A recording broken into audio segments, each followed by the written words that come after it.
The sun beat down mercilessly on Annapolis that morning. I adjusted my tie for the 20th time, feeling like an imposter in my pressed suit. 25 years of military discipline couldn't stop my hands from shaking as I clutched the ceremony program, my son's name printed clearly among the graduates. Midshipman James Wilson. Not Barrett, Wilson. The name of the man who raised him. I slipped into the back row of seats, hoping to remain invisible. All around me, proud families chatted excitedly, fathers straightening their sons' uniforms, mothers wiping away tears before they could fall. I had no right to those moments. Sarah had made that clear when she left. "I can't do this anymore, Michael," she had said, cradling our 6-month-old son. "The deployments, the uncertainty. James needs stability. We both do."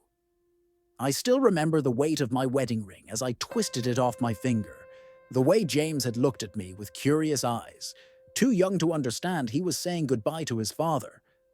3 deployments with the SEALs had hardened me to face any enemy except this one, watching my son's graduation from a distance, a stranger among family.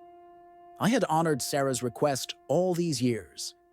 When she remarried Robert Wilson, a kind accountant with regular hours and weekends at home, I stepped away completely.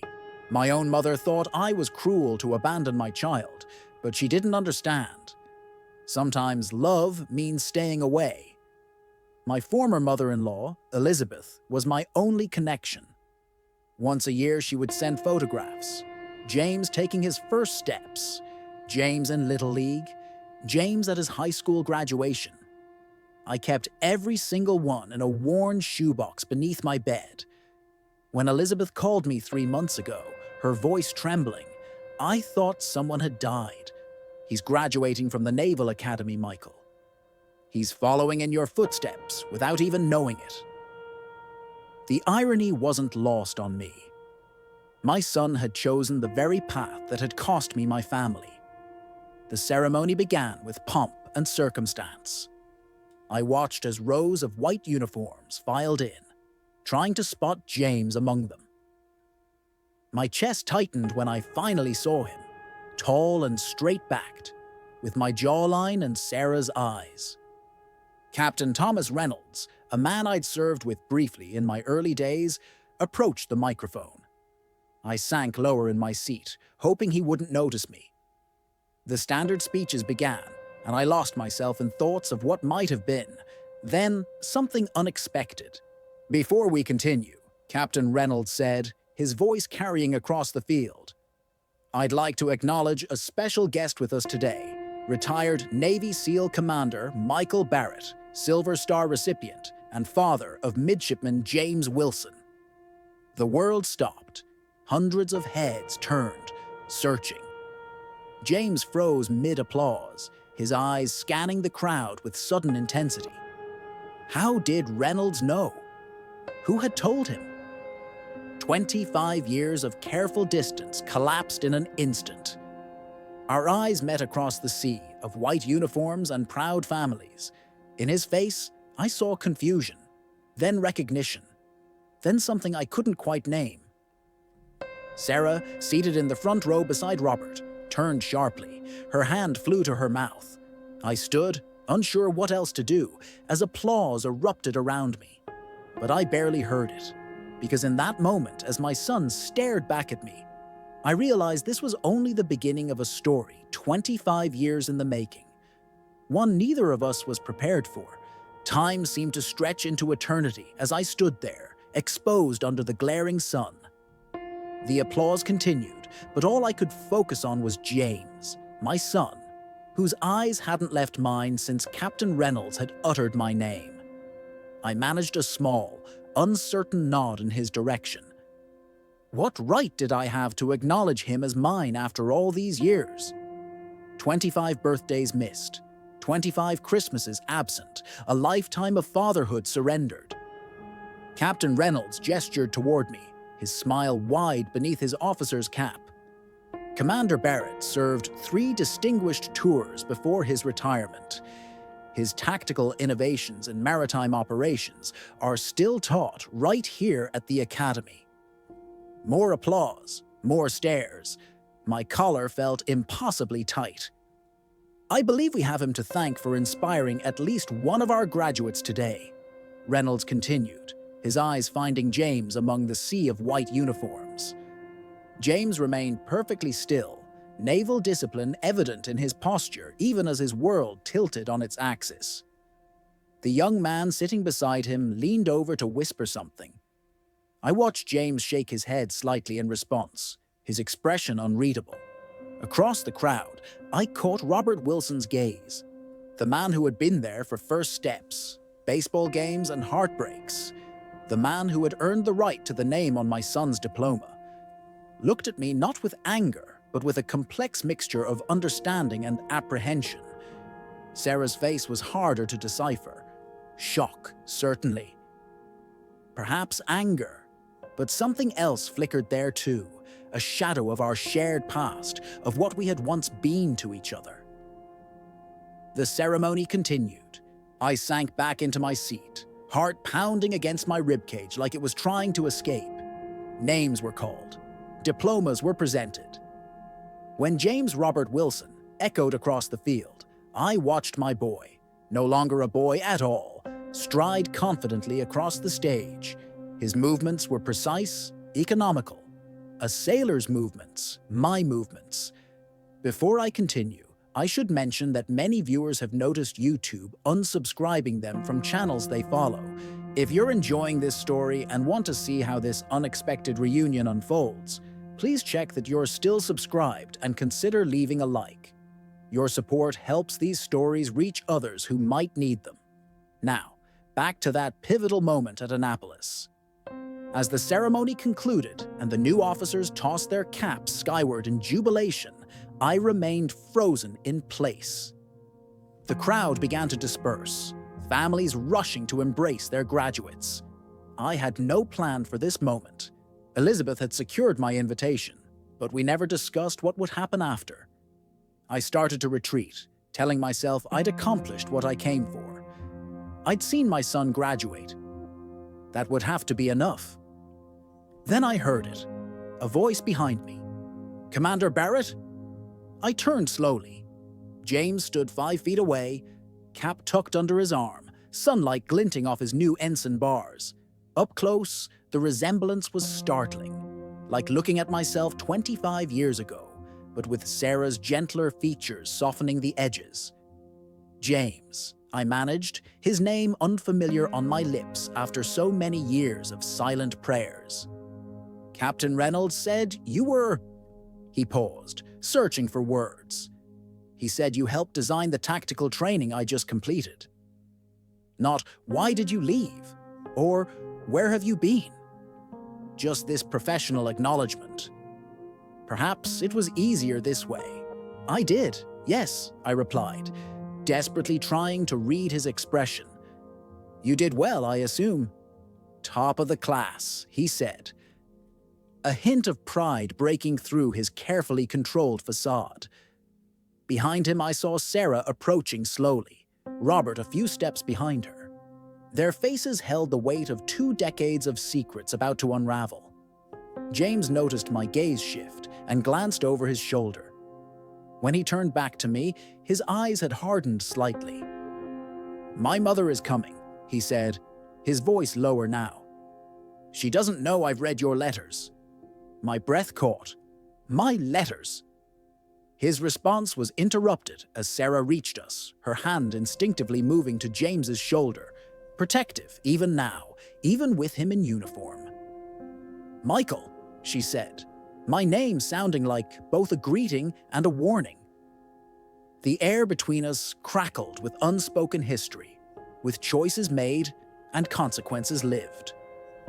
And at the center of it all stood our son, a man forged in the absence of one father and the presence of another, about to discover that some secrets can't stay buried forever, especially when they're written in blood and salt water.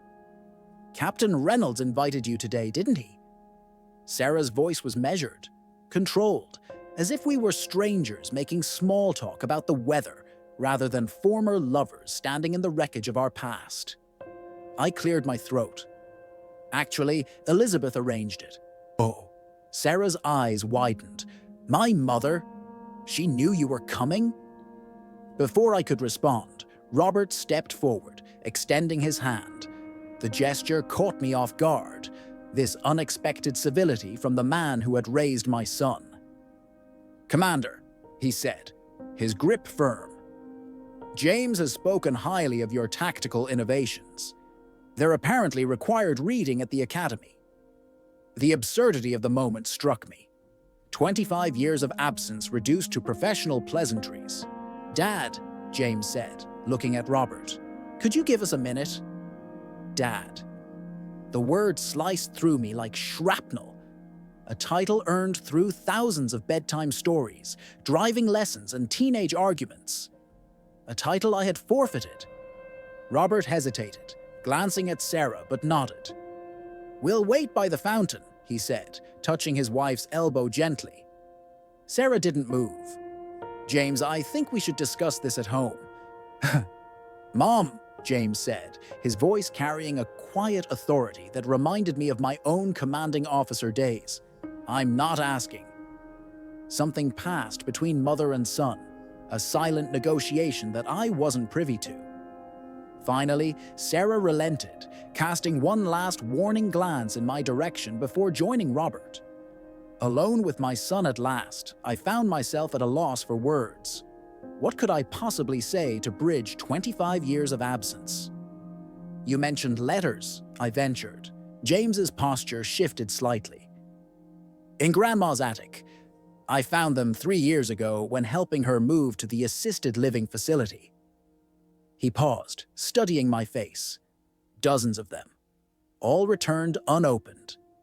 My throat tightened. All those midnight confessions, apologies, and explanations sent faithfully for years until the silence became too much to bear. "Your mother never told you. Would you have in her position?" His question held no accusation, just a simple curiosity. "I owe all of you following this story a quick word.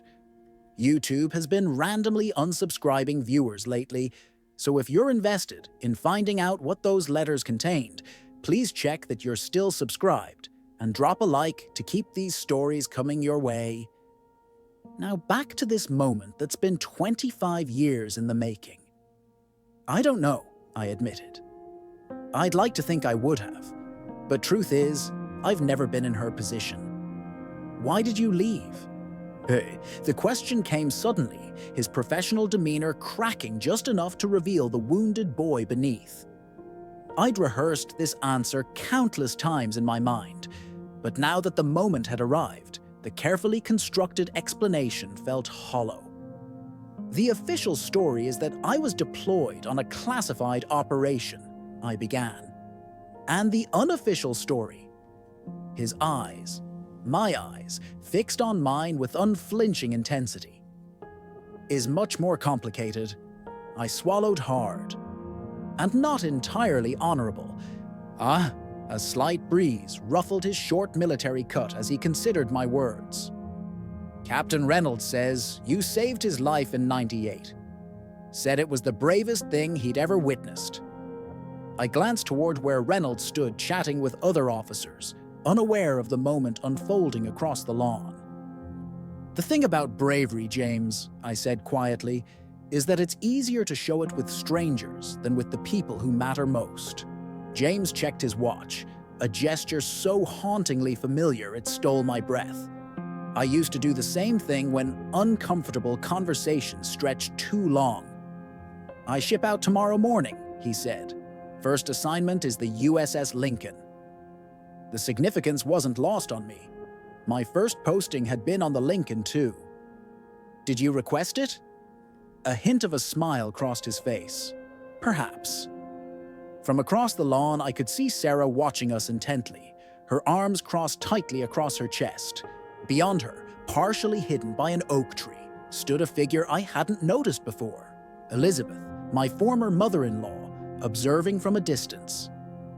"There's something else you should know," James said, his voice dropping to just above a whisper. "Something about why Mom sent back those letters, about the accident in Dubai, and about why Captain Reynolds really wanted you here today. The truth hung between us like the humid Annapolis air. James leaned closer, his voice barely audible over the cheerful commotion of graduation day. After I found the letters, I started digging, he said.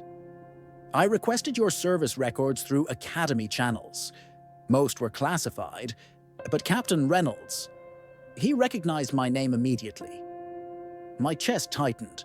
What did he tell you? That 7 years after you left us, your SEAL team responded to a hostage situation in Dubai. A diplomatic family held by terrorists. James's gaze was steady, unflinching. The family was Mom, Robert, and me. We were visiting Robert's brother at the embassy. The world tilted beneath my feet. I gripped a nearby chair to steady myself. That's not possible. I would have known. The mission details were compartmentalized. Team identifiers were removed from briefings. The hostages were listed by code names only. His voice remained controlled, military precision in every word. You never knew it was us, and Mom never knew it was you who led the rescue. Memories crashed through my mind. The night operation, the 3 terrified hostages huddled in the corner of that concrete room. The woman with her face turned away, clutching a 7-year-old boy. I'd glimpsed them for mere seconds before the extraction. When Mom finally learned the truth from Captain Reynolds last year, she had Grandma contact you. James's eyes softened slightly. She couldn't do it herself.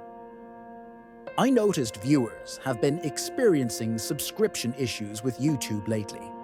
If you're invested in discovering what happened during that rescue mission and how it changes everything, verify you're still subscribed and leave a like. Now, back to this revelation that's shaking the foundation of 25 years of silence. Your mother knows I'm here today because of that mission? I managed to ask. James nodded. Captain Reynolds wants us to meet privately tomorrow before I ship out. He says there's something about Dubai we both need to know, something that changes everything.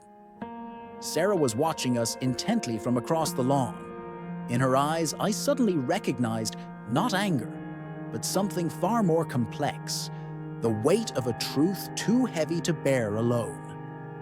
One last thing, James said, glancing at his watch again. In your final letter, you mentioned a promise made on a beach. What was it? My throat closed completely. That promise, whispered to an infant son beneath a Florida sunset 25 years ago, had guided every decision since. As James awaited my answer, I realized this wasn't just about our past, but about the mission that had unknowingly brought us full circle, a truth that would either heal 25 years of wounds or tear them open forever. The morning sun filtered through Captain Reynolds' office windows as James, Sarah, and I sat in tense silence. The captain placed a weathered folder on the desk. What I'm about to share was classified until now, he began.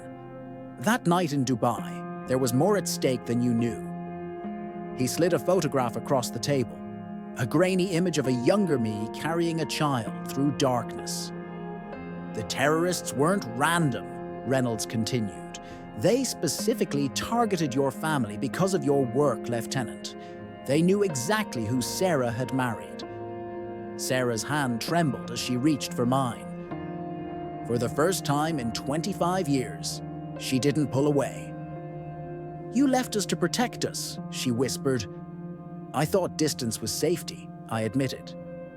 Every mission after that, I was haunted by those hostages, never knowing they were you. James studied the photo. But why keep it secret after the rescue? Because the threat didn't end that night, Reynolds explained. Your father's team eliminated the immediate danger, but intelligence suggested sleeper cells remained active. His commanding officers made the decision. Your father would continue his classified work, maintaining separation to keep you safe. And you couldn't tell me? Sarah's voice cracked. Orders, I said simply, the hardest I ever followed.